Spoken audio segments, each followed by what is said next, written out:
What is happening, everyone? And welcome to the Systems Lab Live. In fact, it is the In the Lab edition where I bring someone on every once in a while where we get to unpack the layers, the stories behind the systems and processes, and the people that are building and implementing.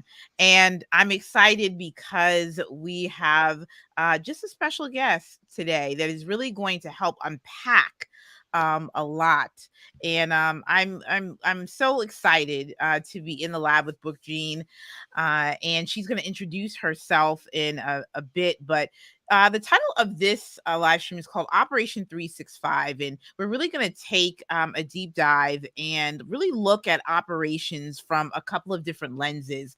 And I'm excited to get into it with Brooke because she's going to take us through what is an operations strategy, why we should have that, some of the basics of some of the building blocks and foundations, and also some of the work that she does. And so I'm excited. Brooke, how are you? Welcome. Thank you for having me. I'm doing good. I'm so excited to be here. I really love this conversation. We've had like a pre-conversation, just all the things I love to talk about. I love what you do with systems and how you educate people with content and share your information. So I'm super excited.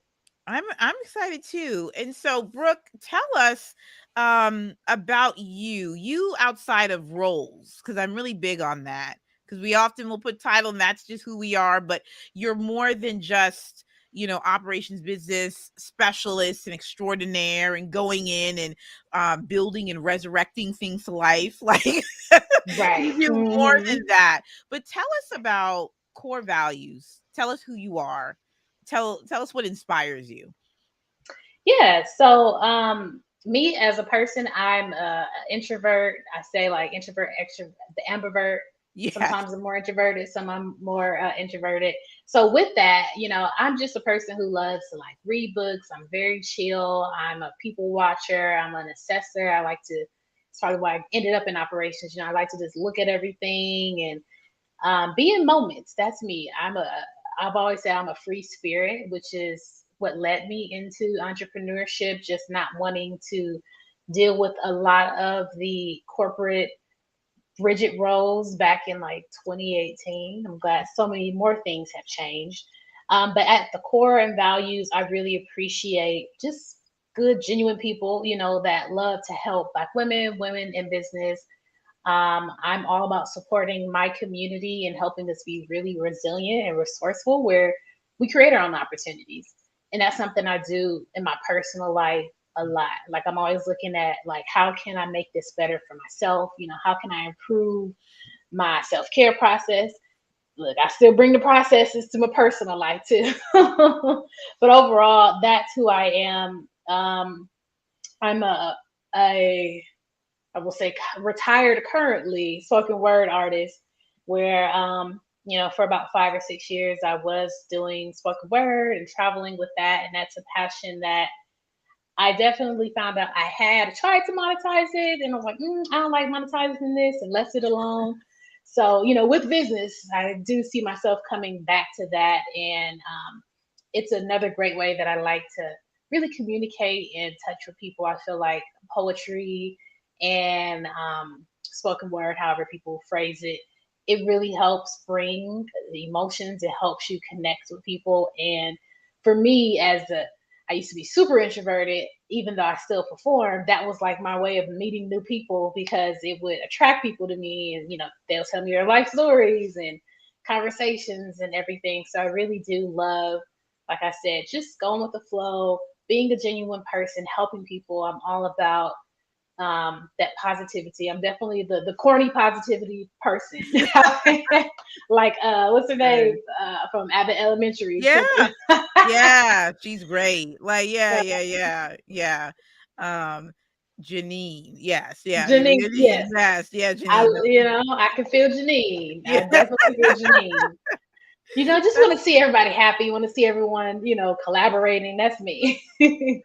No, I mean, I think that's a good attitude to have, and a good posture to be in. And I think back to, some of just what you just said a few minutes ago about being introverted, and was that a catalyst for you to, like you said, you like to look at everything.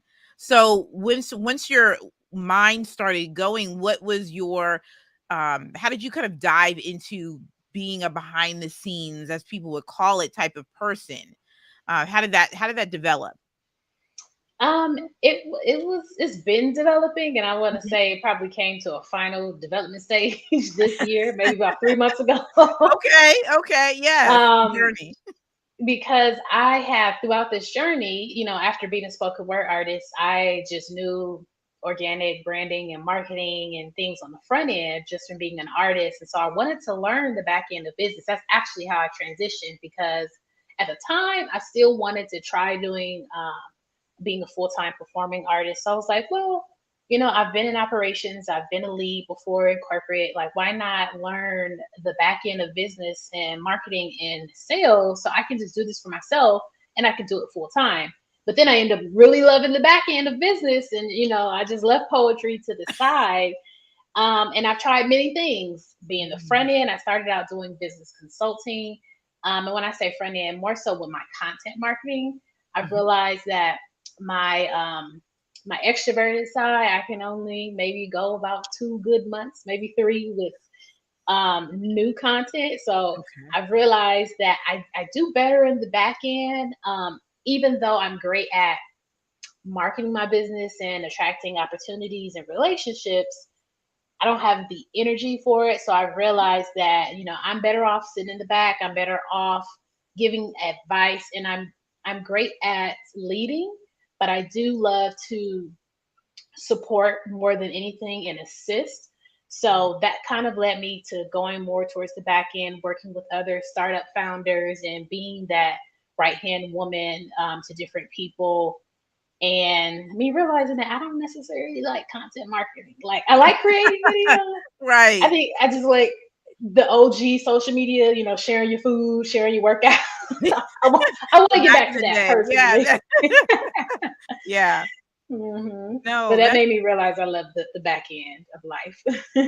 I think that's important, that piece of realization, because for others and not for like myself, I do love the aspect of the energy of the people, even in person, and really feeding off of that. Rather, you found your energy and your light into the being the right hand person, the person that's figuring the things out. So as you were, still with your gifting of spoken word, and curious about the back end, what were some of those first projects like that you started to work on? Were they for yourself? Were they from, did you find other clients? How did you begin to start building that? Yeah, well, everything for me has been working with other people. And that's been really the true essence of my journey, like trial and error, seeing what I like, because there is just so many options out there. So It's many. so Yeah. many options. And for me, I look at it is like I like to pay for convenience or be paid to learn. Those are the two ways that I do things. So I'm either going to pay to be in a program, a course, boot camp, to get everything streamlined in the strategy, or I'm going to work with someone and get paid to learn their back end, get paid to figure out what works for their business. And that's where, after I started doing business consulting starting out, the first client I had, I want to say, well, that was travel, so that didn't necessarily count, but I want to say Abu Fofana at Power Your Launch was the first back end role where I was a director of operations, and that was in 2020, January 2020. Me and my colleague Nicole, we were the first two like brought on to the operation and really revamped a lot of the back end, creating playbooks, revising, Oh, wow. onboarding, Yeah. HR process. And Yeah. so doing all of that, because on top of it, it's a startup too. So it was wearing Yes. all the hats. I was Yes. director of operations, but slash community manager slash copywriter slash Yes. email marketer. And doing that, I was like, okay, I don't like all these other things, but I do like this aspect of Mhm. my role and what I was doing. which was like creating the technical writing, the documentation, the SOPs, and fixing the automations, emails to Kajabi to Samcart. So that for me was really, I really enjoyed it, and it was challenging for sure because it was fast paced. Like, it wasn't like, oh, stop and figure this out for 30 days. It was like, nope, figure it out within 24 hours and just keep reviewing it and, get better over time. But Right. that really helped me figure out, well, I really like these processes, and I think that I'm going to niche my business down to done for you services Hmm. because I was just doing the consulting. And for me, I am, as many times as we see people that are just taking people's money online, you know, I don't like, I didn't like doing the consulting and then people not executing. And, Right. I can't control that. But for me, it's like, man, we just sat on this call for 2 hours, 90 minutes. I gave you all this information, and a Hmm. year later, you telling me, oh man, you were ahead of the game. I should have executed on the Yes. operation you Yes. gave me. And being in that back end made me realize that the service provider industry, at least, was becoming so crowded with programs, self-paced, That's right. learn and do it yourself. And I was seeing a lot of pain points of like, oh my goodness, I wish I could just pay someone to do this, or, I don't want to do this. This is a lot of work. So I saw that opportunity in lane of like, oh, let me go into done for you because everyone's trying to scale, and make a lot of money with coaching and consulting. And that really was a lane that I enjoyed, that I'm still in now. And I'm kind of still pivoting. I am working with corporations now with that, opposed to just small business owners. I've worked with some nonprofits, some government entities, but I am learning all my software now on the corporate side after spending about 2 years with small businesses. Um, and now I think I'm actually going to reverse a bit and do get back into a little bit more consulting, but still provide more like done for you templates and things like that. So for me, it really is like putting yourself out there. Like I said, why not get paid to learn if someone accepts your experience and your knowledge and they're willing Mhm. to train you or let you grow on the role contract that you've had. And that's how I figured out, like, yeah, this is what I'm going to go with. And 2020 to 2022 was really profitable for me and my business. Um, and as we head on to new waters, recession waters, we're in inflation waters and everything. Sure. That's Sure. that's where I decided, well, you know what? Let me continue to upskill and learn this now on a bigger scale Right. for corporate because I do like it. It does bring me joy. I don't feel like I'm being forced to do it. I don't feel like, oh, I gotta go in Hmm. to the office because I'm going to a job, go into my office and have to do this. It's really exciting for me. It's still challenging. And I think that is what matters too when you're in business, is paying attention. Like, am I still excited about this? Or do I need to, change it? Am I not as excited? Do I feel like I'm driving an hour to work to be dreadful for 8 hours? That's So it. so far I'm still loving it. I'm still loving it. That's good to hear, and I believe what I love about like how you're kind of taking us and walking us through your thought process is that each beat you're taking assessment of what it is exactly that's making sense for you. Like you're not just like, okay, I'm just gonna ride it till the wheels fall off. You're like really evaluating what aspects of the business that you like, what don't you like. And so Mhm. specifically just for your business, like what aspect of the systems and the operation space do you operate in? Because there's so many different branches. So what's your particular niche? What do you find, that's your sort of like your light, your gifting, your lane?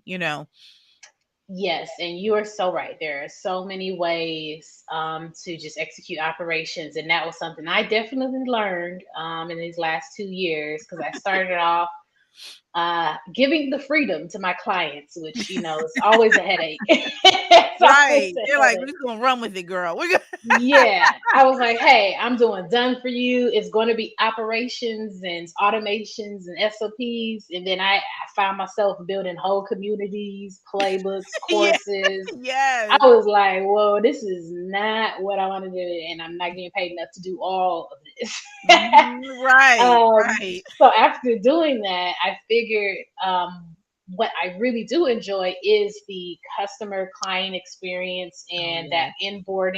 Yeah. the intake and onboarding process, and getting that customer through that journey from prospect to offboarding and follow up. Hmm. So that stage, intake, onboarding, service delivery, updates, automatic reminders, and third party setups, creating the strategy around that, the funnels, and creating a SOP and playbook around that foundation after that's established. So that's what really brings me a lot of interest, because when I started outsourcing, like I paid to get my website done, copy, and all these Hmm. things, I started seeing a lot of the gaps, even though people provided great content and they were quality providers, their customer client experience was like, why are you texting me a form for me to fill Yeah. out in my email? I Yeah. don't like texting people about, my business unless we have a great relationship. Right. Okay. Okay. you Yeah. know and so that really let me see, like, oh, okay, not only do I like it, but it's still a need, because the more I'm paying people, like that process before payment or due date, it was just so shaky, and it was always inconsistent, and I'm like, oh, okay, yeah, this is really needed.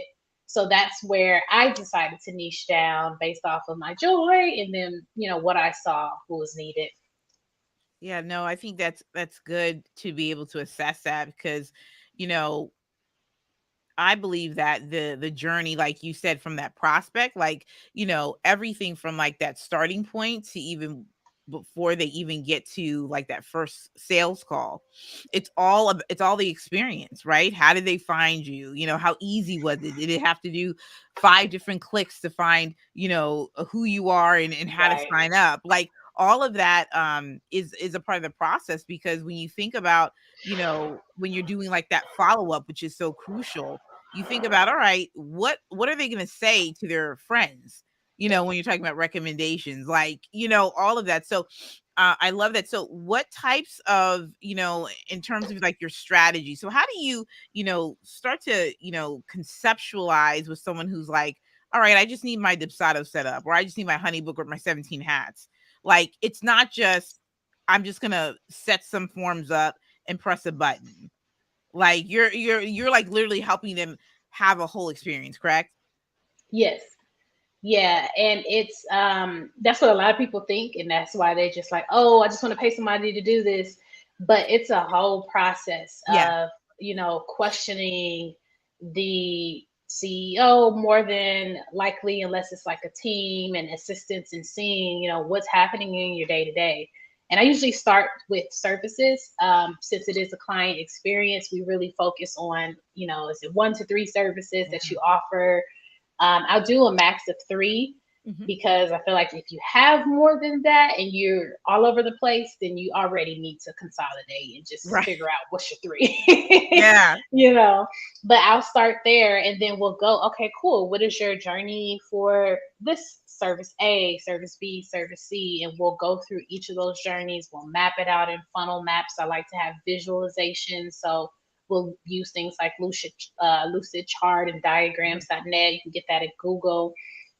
Show the funnel process. And I realized as well that from my consulting years, that I need to show the clients that I'm working with every single part. They need to visually see it so they can Right. understand the amount of work that it requires in the dedication of the strategy. Because they just think, oh, I just need, email setups. I just need my booking link to work to my website and all that. I'm like, That's right. it's not just, there's a Yeah. lot of things with that. you know and so I would do that, and I'll put out the funnel process, and we'll go over a strategy. um, and when we're done, I had a client that I did an audit for her about 2 3 weeks ago. We were done. She was just like, oh my gosh, I'm zooming out on the funnel. She see all these arrows, these directions. She's like, wow, this is a lot of work. And she was thinking about doing it herself. And also realized, since I'm not, I don't care to market to you and sell to you. I just want to explain to you and show you Yeah. and let you make a decision. And after she saw that, she was like, "Oh yeah, I'm coming to you next month because I thought I was going to do this, but now that I see all the steps and That's right. processes, she's like, I'm not doing that. I have no time or interest, you know." So Yeah. that's a process where then we go through that whole process and you're able to see and they're able to figure out, okay, cool, I know what assess what tools you have, see if we need to let some go, see if we can consolidate, if you're overlapping, paying the same Mhm. subscriptions for things that do about the same things, and making sure that it's within their budget and then getting that going. I have virtual assistants that work with me. So when the project is about too big, it's primarily me, but when it's too big, I definitely have an assistant and they'll come in and help and do a lot of the lower tier things to get the automation set up. And depending on what type of like package or offering, then I also do the SOP. So we have the standard operating procedures where I create like training manuals, instructional documentation in Canva, my favorite way to look like an amazing graphic designer. Yeah. And I'll do that. And depending on the Good. tier of service, some people will even get it mailed to their home and they'll have like a printed playbook. So, we go all the way from all the confusion, break it down, funnel it out, create the process. And then depending on, it could be from a month to 3 months of completely revamping systems. I haven't worked with anyone too big that took more than 3 months. Um, but prior to, I definitely like working with organizations like Power Your Launch. It took about 8 months, 9 months. I think that was a 6 month contract.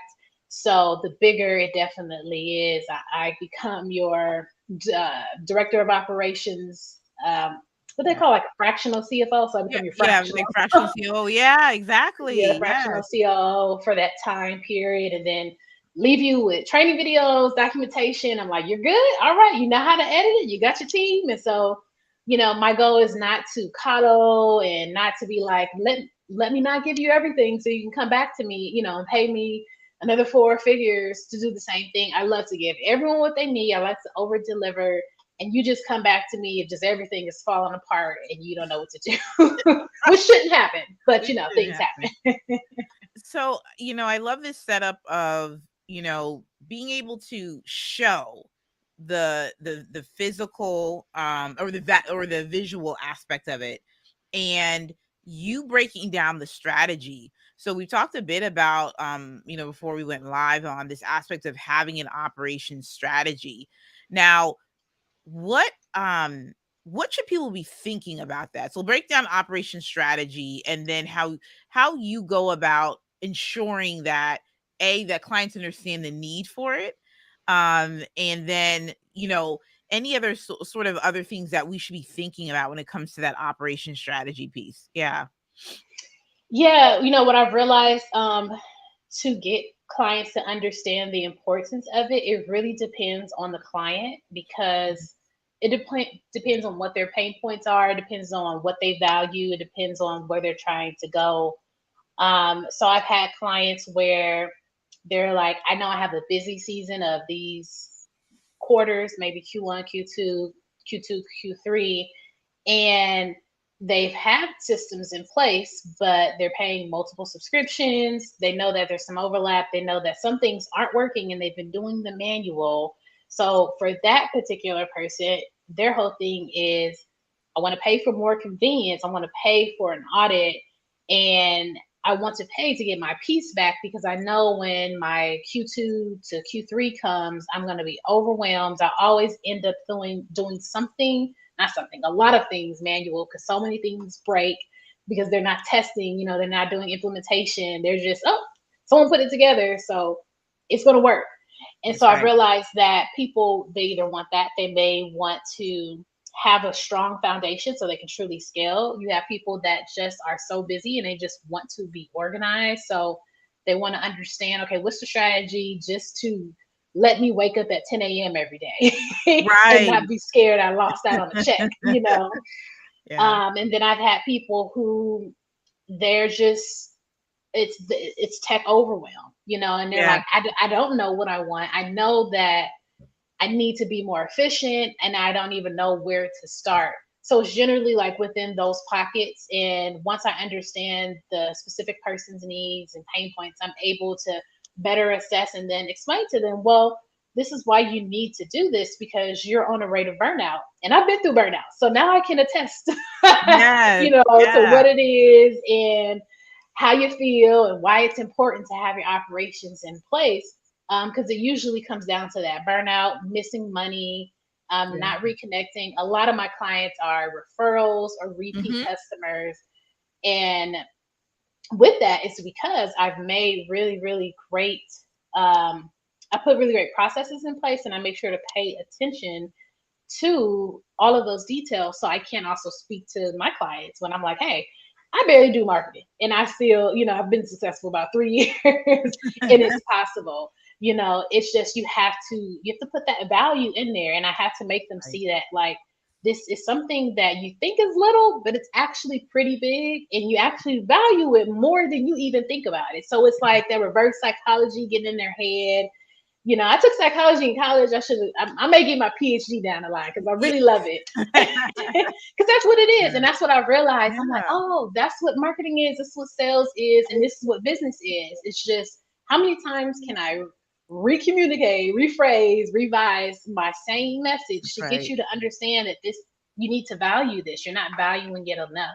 And that usually, those 3 areas, once I figure out where the client is, that usually helps them have that emotional connection and they start to understand whether it's too technical and they're like, okay, you're right, this is what I want. And I hear so often with like coaches, they always talk about the transformation, what's the result. So many people want that result, so it's a great segue to really pull them in and get them to understand the importance. And that's good because, you're tapping into that emotional side and piece of it, right? Where you can identify and say, all right, I know what burnout feels like. Being able to pinpoint that lost feeling. And then, essentially just kind of level setting with them and saying, hey, like, now it's sort of now or never, to make that decision, to make that commitment, which I love. And so, as you are sort of, you kind of get into the operation strategy piece and the implementation piece, tell us some, some good best practices, and maybe some examples you can, share with us with some of your past clients about, what should other service providers or folks that are in like your role should be thinking about, as they work with small business, and they may want to even transition into corporate. What are some of the things that you're seeing and some best practices? I am definitely seeing, regardless of like I will say income level, um, service, high ticket price, regardless of that overall, I see confusion. I just see Yeah. confusion regardless of where they are in business. That's something that I'm realizing.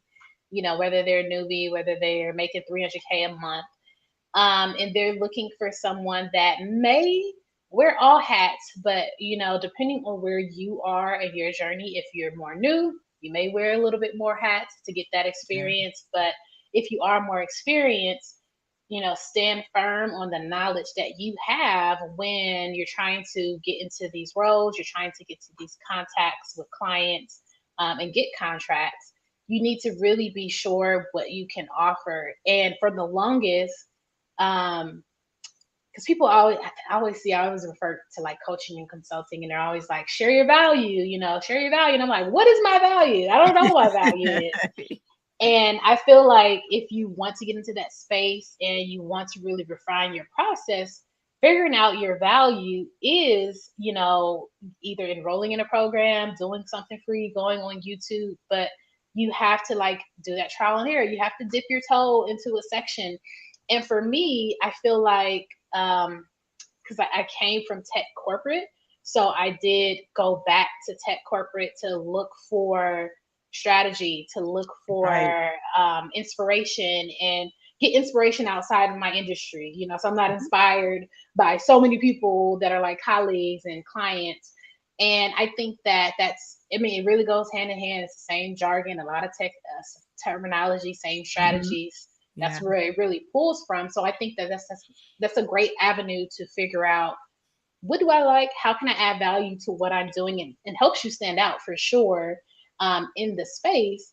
And then from there, you're able to then take your tips, you're able to refine it along the way. And that's something that I learned maybe third year in business.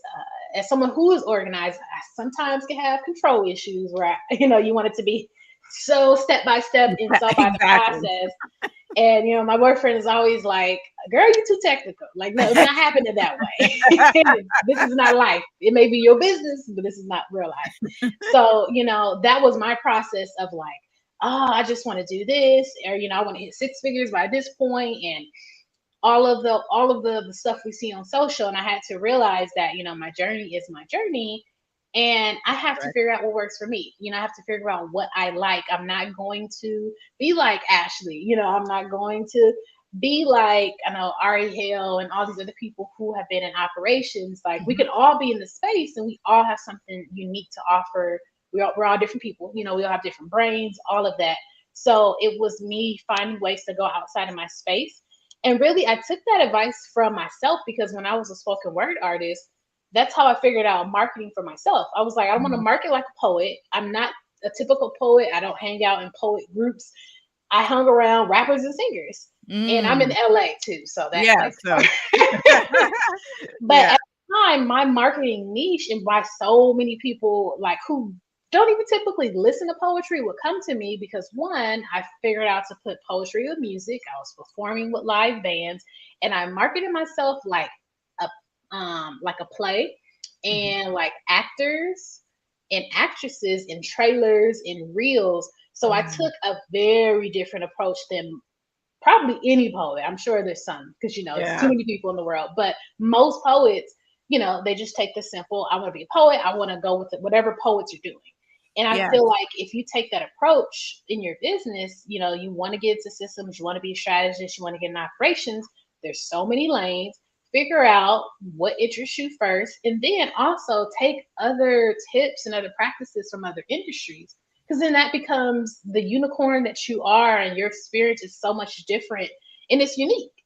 Because at the end of the day, we're all using the same strategies, we're all using it's Right. everything is the foundation. It's just what's your perspective, and that's how I figured out how to add my own perspective to things, back end and front end. It really worked for me. I like that approach a lot. You challenging yourself to think out the box, but then it's the how.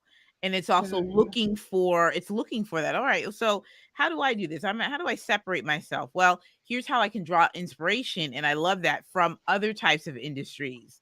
And I think that there's something to be said for that. And I even this past year, just me just looking at what other industries are doing, seeing what sort of connections there are, or seeing how you can apply certain things, I think makes a world of difference and helps you again become deeper in your craft. um I'm interested to know this because you hit on automations right earlier. Hmm. And this is what I truly believe, because lots of folks really want to just automate everything right away.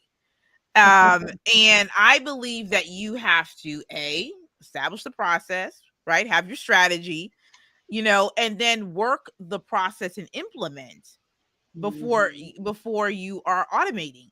When you are working with clients, do you get the sense of like, okay, Brooke, I just need you to automate everything so I can just wake up and just do life.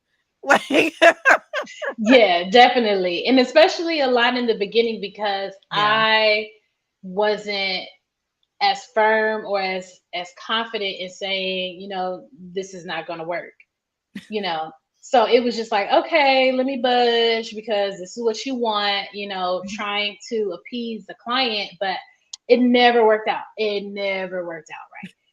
And I just got tired of like, okay, I'm tired of doing too much work. I'm tired of going left, right, up, down when all you should be going is straight. And so, in this trial and error, and I've realized this, like, because I've told this to a lot of other people in business, and they've gone through that same journey where you're either going to listen to be told or you're going to listen to the experience. And so I ended up listening to my experience and got tired of that, where then I did get my confidence and get my grounding, and was able to tell clients like, okay, this is how we're going to get things done. I know you want to, add this ABCY automation to your email. And unfortunately, that's not in the scope of work. It's going to throw off our timeline, or this needs to be added on. That was something I really had to figure out, because people will try to add things in while we're in the service. And Uh-oh. I'm not your real COO. I'm just here for a time being. Yeah. You can't just throw, people, they'll get a little confused, like you're their employee. And I'm like, I have to remind, this is not the case. I'm not being paid hourly. This is paid by project. And this is why the projects, are outlined so we can stick to it. So it does take time. I am that person that had to learn from experience rather than being spoken to, because I've been told many a times what to do. But it takes time to build that confidence. And once you do, then you're able to really assess, like, okay, no, this request is going to take another month. It's not going to happen by end of Friday. It's not going to happen Sure. by next week. So, and that also comes with experience, because you don't know if you haven't tried it, if you haven't been like, oh, let me take on this extra request. Oh, wow, this request threw us off 2 months. I'm not doing that again. And that's how Right. I really learned along the way. No, I think that's really good. You saw your experience, and you just said, all right, well, this isn't the path I want to go in. And Mhm. I imagine too, because one of your really cool achievements that I remember seeing on social media was on Salesforce, and learning that system, because you were mentioning earlier some nonprofits, small businesses, and then transitioning into corporate. So did you have to learn new technologies and like new processes? How did you start to kind of build that path, right, in terms of gaining those skills? What did that look like? I definitely had to learn new systems, and that was earlier this year, June, maybe May, when I started really doing hands-on practice and starting to do work with clients. I signed up for a boot camp as well. Yeah. And so for me, I was like, okay, I know that everything that I'm doing is the same exact thing for corporate. It's just different softwares. Right. And that is like the roadblock of figuring that out. So Salesforce is one of the main softwares where I know it's, very popular. I think it's been holding the number one CRM spot for a while. Yes. And I like the interface of it, because it's not too wonky. And Mhm. being in corporate, I used to be in travel tech, where I was doing coding with Mhm. systems, these old G systems, Sabre, Amadeus. This is what first got Wow. traveled together. And it's coding. You're inputting formats to bring flights, hotels, cars, and coming out. And so what I realized doing that was, one, I really didn't like it, but I liked the operations around it. Mm. And then I found out platforms like Salesforce, it doesn't, they still do have formulas and like functions, but 95% of the platform is not code. Yeah. It's just Yeah. clicking. It's like a Dubsado, and it's Yes. like, oh, this is cool, because I can take my strategy. I don't have to learn. I'm still Mhm. learning some JavaScript and SQL and all of that, because Wow. it is necessary, but I'm not interested in that at all. I don't want to go deep diving. I don't want to get certified in it Yeah. for any of that. But I was like, oh, okay, there are platforms on corporate level that I can do the same exact thing that I'm doing with small Right. businesses, and I can still get contracts. I don't have to have a 9 to 5 unless I want to, but there's so many contracts and opportunities. And then there's a variety of things. So they have system administrator, which is within the Salesforce platform. That's a role where you can work with the company and basically be their operations, where you're Mhm. setting up their processes, whether it's intake forms on the front end, or most of it is back end, but Mhm. using those workflows, setting up processes. Workflows are really, really heavy. Wow. And for me, I was like, okay, cool, I like this. And I know that down the line, a long term goal for my business is to do government contracting. And Yes. so that's where those platforms like Salesforce comes in, because so many government entities use that platform. And I think yeah, that was one, because ServiceNow is kind of more new. But also, aside from that, I knew that the other part that I do like, which is I create the playbooks for my clients, I create the Right. SOPs. Well, that's technical writing, contracts with corporate, Oh, wow. Yes. and So it's the true. same thing, and it's instructional writing. So that's something I actually just recently got a contract that I'm waiting for like the final stages to finish for, but it's through an agency with Salesforce, and it's doing the same thing I do for my clients. It's contract. I don't have to be bothered, just deliver these deliverables over the next year. It is Hmm. doing what I've been doing, creating manuals, putting together the automation and processes. And I actually don't have to do that part. And that's something Okay. that I'm loving with corporate, because it's like, oh, I'm not wearing 10,000 hats. No, ma'am. No, They're like, ma'am. can you Yeah. just do instructional documentation, just this? We want to Yeah. do course content, or we want to do training manuals, for internal users, or we want to do training manuals for end users. So Yes. I am seeing those processes. And for me, my goal is to simplify what I'm doing in business, because Oh, that's love what it. operations is about, right? So I'm trying to stick Yes. to my theme here. And Yes. it's been working out really great. So, that's the other beauty of operations for any space that you're in, whether That's right. you're doing onboarding, Mhm. back end, all Yeah. the things, you can literally take that skill set to I contracts love with that. corporate. You can pitch to them and work off, not off the books, but you don't have to worry about applying to jobs. And then eventually you get into government contracting, which it takes time anyway, so why not get that practice with corporations and build your case studies, and build up your portfolio to really get like the 6, 7, 8 figure contracts. Oh, yeah. I love that aspect of it, and you being able to see the other side, right? You're seeing sort of the other side of the coin versus your nonprofit or your brick and mortar or your online business kind of startup to the corporate side, where it's that one hat.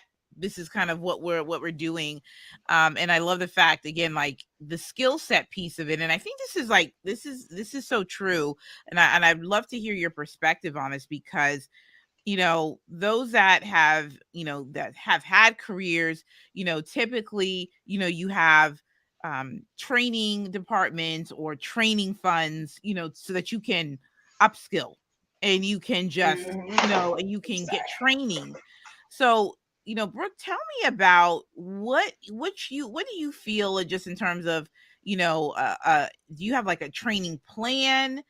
What do you tell other service pros, especially when it's like, I'm doing all this client work, but yet I need to also be making sure that I'm on the up and up of my skills. What is your sort of thoughts on that piece? Because I think that's going to be important heading into 2023. Like, I feel like this is going to be just so critical. Yeah. Yeah, it's funny. I was talking about that recently, because I said 2023, I'm not doing any more programs, any learning. I'm still going to learn, You got a but different way. yeah, in a different way, different way. Because I've definitely spent the entirety of like my entrepreneurial journey just learning. And in this conversation, we were talking. My boyfriend was like, "Yeah, you definitely have a 4 year degree. You got a master's in this, because that's how long you've been consistently like I stay Yeah. in programs." And so for me, with that, it was figuring out what works for me, because of course all of our schedules are different, our commitments and things like that. I have different commitments in my home and the family, but I would figure out a way to get through certain amount of work. And you have to be honest with yourself. For me, I know that I'm very driven, I'll get it done, but then I also prefer to have a community to keep me accountable, because I can't also be competitive, like, oh man, my friend, she's finished so and so project, or she's done these proposals, or she's revised her complete back Mhm. end, and here I Yeah. am still needing to do it 3 months later. So it's like being honest with yourself. If you are very, very, very self-disciplined and don't need motivation, you can do it yourself. But most of us are not. And the community has really helped me. And that's why I've always Mhm. stayed in programs. Yeah. Um, and like as I kind of wean away from doing as many robust programs, now my strategy is okay. It's still always get paid to learn because you can always do that here in America. Yeah. But now I'm like, okay, cool. I'm going to just have a commitment where I'm doing work primarily through my weekdays because Mhm. unless I'm like crunching to get something done, I try not to use my weekends. Currently, I'm crunching, so I'm still using weekends. But I will be like, okay, what works for me? My Monday through Friday. How many hours a day can I commit to this? And since I That's do right. have the freedom of my schedule, primarily, I try to get in, a minimum of like 10 hours a week of certain work. And Okay. that's what I'm actively learning. Passively learning, it could be from 5 to 10 hours, and I try Okay. to do it in a relaxed way. So it may That's be an good. audiobook, it may be a book at the beach. Um, but I try not to make it pressure. So it doesn't feel like I'm like forcing myself to pass an exam or something like that. And that's how I go. I go up and down, like, okay, we're going hard, like military dedication, or now we're just chill and just passively learning as you go. And that's when I try to go into more personal development learning, because we also tend to forget that. We want to learn all the business, but we forget the leadership development and the That's personal right. development. Oh, yes. And so I like to use that as easy reading when I'm not being very technical. Yeah, no, I think you made some really excellent points because, the technical side, like whether you're in programs or you're developing that in courses and things, building that up, but then being intentional about what you just said, your Mhm. time. You know what I'm saying? How is it that I like to learn best? And I love that beginning part of what you said, which was I had to figure out what works for me, you know?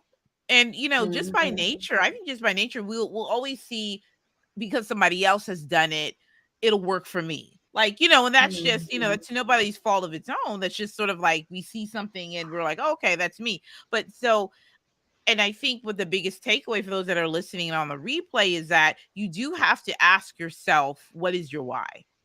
You do have to ask yourself, like, what is Mhm. that motivation? And then coupled with that leadership development, that personal development.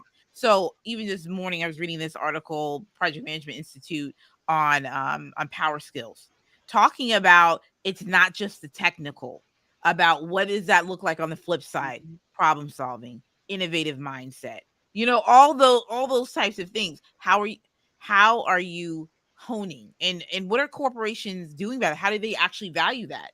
Are they, is it more of like, they don't invest because of talent, or they just don't see the value of it at all? And so that's a whole different type of live stream on that piece. But like, but Right. but I love that. I love how you broke that down, Brooke. So, tell us, in terms of, service offerings right now, like where in terms of some of the things that you're headed into the new year, what can folks expect from you? Yeah, so heading into the new year, I was planning to like do some workshops and stuff at the end of the year, but I realized that just wasn't feasible for what I have on my schedule. And that's something we also have to be honest with ourselves about. So for me, I have been looking at the skill sets that I've been nurturing, and I plan to, on the public marketing side, I plan to really just speak to people via like templates. And like I said, I'm kind of moving a bit back to consulting because now I'm doing Mhm. done for you corporate. So Mhm. I'm right now figuring that out. That's a part of my end of the year brainstorms that I'm doing. But I had to call one of my community members, and on that call, I really was thinking of like you said, we see everyone else's business and we see the strategies they give us and things like that. And these last 4.5 years has me been learning from other Black entrepreneurs That's and, so good. mimicking the strategy. Then I'm like, but I'm not them. This is burning me out. I don't like it no more.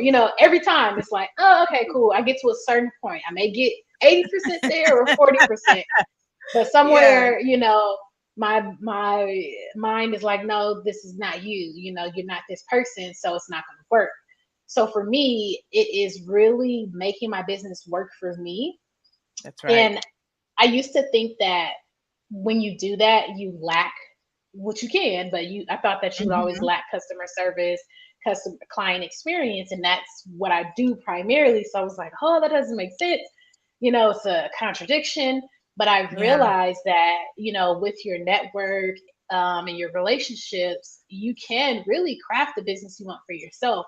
And I that's right. also don't, I do want to make myself and provide content that is more accessible for a lot of beginning entrepreneurs too, because they really are attracted to me and just my story and my journey.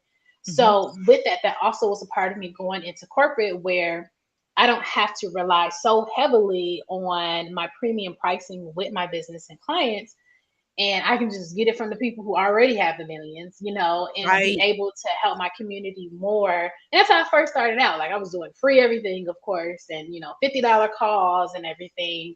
And so that's what I'm looking at for the next year. I'm looking at still doing my done for you. I just won't be marketing it as much, but the people right. who can afford me know who I am anyway. So Yes, yeah, you yeah. know, in the newer people, I want to like instead of focusing on creating organic video content, which I like video content, I want to start creating my own library of content with videos. So that's going to be the focus. People have been pushing me to come to YouTube. We're here, you know, and they're like, girl, get on YouTube. Instagram gonna keep changing, and so many dynamics continue to change. So I am looking at like doing more consulting, still doing done for you for specific clients. I've learned to refine who can really afford as well as who will be beneficial for those services.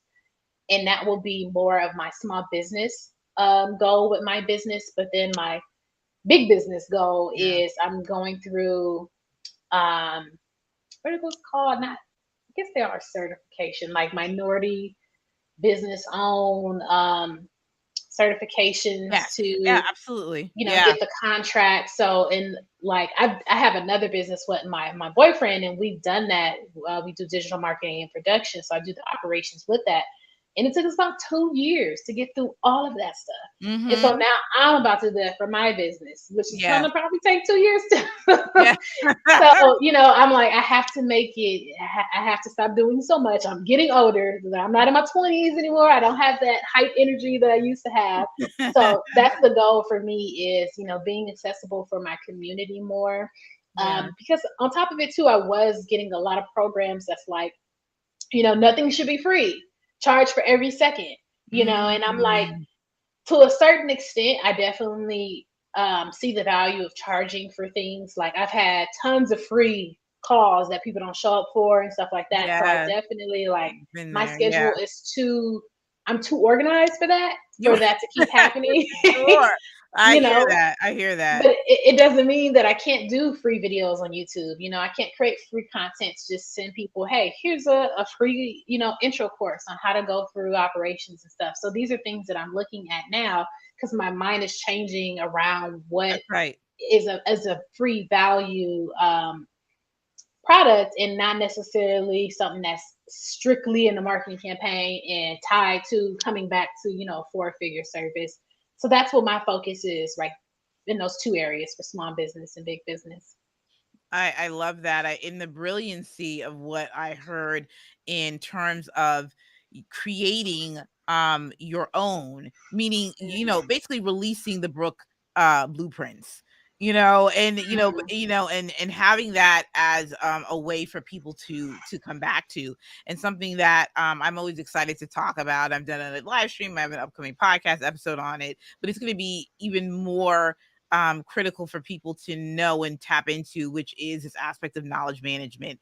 But you being able to craft it in such a way where this is you, and Right. your particular your knowledge, your lessons, your particular frameworks, things that you want to share um in a space and place that people can access, and whether that is, you like you said, in that free content, or also within your community in that way. And so there's different ways, people, you'll hear a lot from me talking about knowledge management, and there's so many different creative ways in which you can do that and whatnot. But yeah, let me not get on that tangent. But I love what you're of how you're thinking about this aspect of it's balance too, is what I'm hearing too. So it's not just I'm going to be re-upping services and doing X, Y, and Z. It is, how do I make sure that my time is accounted for, that it's accounted for well, and that it's intentional, but that I also have time for those that I am looking to meet the needs of, and that I want to be able to, like you said in the beginning, I want to be able to help my people.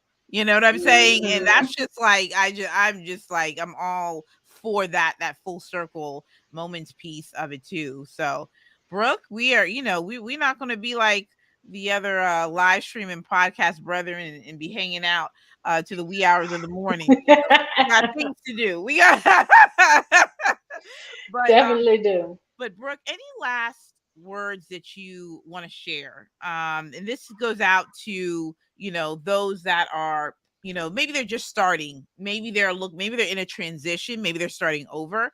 They're service pro, what is it? What are like 1 to 2 tips to share, with that individual? Definitely figure out what area you want to specialize in within operations, because that is going to be the longest part, is going to be the like most annoying part if you have no idea. But it's just like operations are essential in business, it's really important because you don't want to keep moving forward and you're flustered and you're all over the place, and then you're backtracking trying to recreate a lot of processes. Yeah. But if it's hard for you to niche down, the processes that I used was the minimal viable products Uh-huh. Yeah. process within tech, having the least amount of friction, free Calendly links, free softwares at the time and things like that to test out niche areas and see how I liked it. So Yeah. if you don't know where to start Mm-hmm. with that, at least start very, very lean, That's where right. you're not spending a lot of money. Um, and if you're looking to just get back into the ecosystem, like I was saying earlier, look at tech. Look at tech. It's very popular right now anyway, but look at YouTube, look at operations. You can definitely find way more content related to corporations and tech right now with operations than like creators, influencers. So you can again look at that content and say, oh wow, I see how they're doing it for this corporation. How can I do this for my local business here in Tennessee? My business here in Mhm. New York, and my business community in New York. Look at those areas, see how you can apply it to your network of business owners that you may know. And if you don't know, you have social to do free organic marketing. In the beginning stages of my business, we did a lot of OG marketing. I wouldn't say guerrilla because it wasn't too big, like creative, but Yeah. we were at the local chambers of commerce. We were going to city meetings. Like I'm Mhm. going to meetings where me and my partner, we're either the youngest people there, the only black people there, or both. Yeah. And these are areas where, these are people who've had contracts with the city. These are people who knows about the money that's coming in. These are people that approve grants and approve funding for so many different industries. And that's where I also was able to like, okay, cool. I'm figuring out what businesses are doing like work with my county. I'm hearing conversations about 6, 7 figure contracts, and they will give you the business centers. I think they're called the The small small business business, centers. yes, Yeah, development, yeah, center, yeah, small business, yeah, yep. the small business centers, and they'll give you the traditional. You will leave. I think I still have packs upon packs of worksheets that they Oh, sent. yeah. Yeah, you they got know, packs you of you're paper. gonna leave with an encyclopedia, and they'll give you a lot of traditional ways of doing business. But again, that goes back to look at this information, apply it to yourself, see what Mhm. connects to you, see how you can make it uniquely yourself, and see how you can bring that to the digital space because we're Yeah, still in a huge transition that's of right. bringing things digital.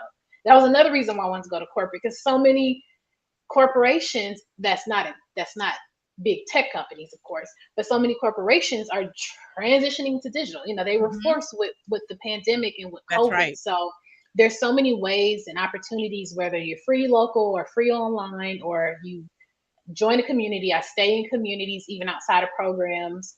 um, and see what is out there and start testing that out. But do it very, very minimum. You can do it for less than $500, probably less than 300, depending on how resourceful you are. Mhm. That's good. That is awesome. So I encourage you all, because we have Brooke's information in the show notes below, in the description rather.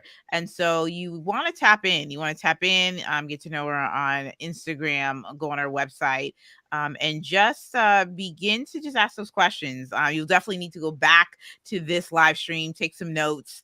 But this has been another edition of In the Lab. And Brooke, thank you so much for being on the show. This has been fantastic, and I look forward to what 2023 has to come. So, yeah, this has been Thank you excellent. so much. I've enjoyed it. I think yeah, because I got back into doing my content marketing like September. So this has been like the first collab that I have done Come on. this year. So I appreciate you. It's been long overdue. I appreciate the work that you do. It's really amazing, and I've caught a lot of your system live lab. You've seen me hopped on your Instagram live Yes, and everything. yes, So really appreciate you inviting me and having this conversation because it's been really great. I've been having a lot of corporate conversations, so it's great to come back to talk about my business.